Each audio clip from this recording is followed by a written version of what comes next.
Sébastien Delogu et la France insoumise comptaient sur eux, mais ils ne se sont pas tant mobilisés qu'espéraient les quartiers nord. Parmi les secteurs où la participation était la plus faible lors du premier tour du scrutin municipal le week-end dernier, 38% à peu près de participation pour les 15e et 16e arrondissements. Comment comprendre ceux qui ne se sont pas mobilisés? Comment comprendre ceux qui n'ont pas forcément voté pour la candidature insoumise? On voit ça du côté de la solidarité avec Cindy Chauveau. Marseille, quartier de la solidarité. Dans ce bureau de vote, Samia Ghali arrive en tête. Elle obtient plus de 40% des voix.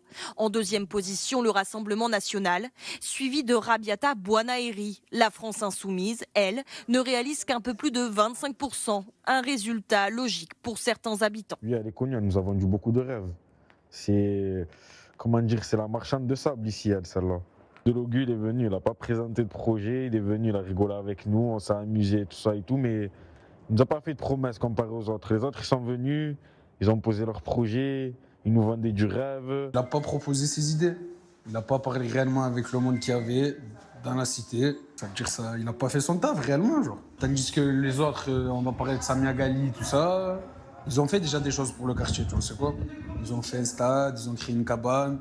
LFI avait pourtant gagné la bataille en 2024. Lors des dernières législatives, Sébastien Delogu avait obtenu plus de 21 000 voix rien que dans sa circonscription.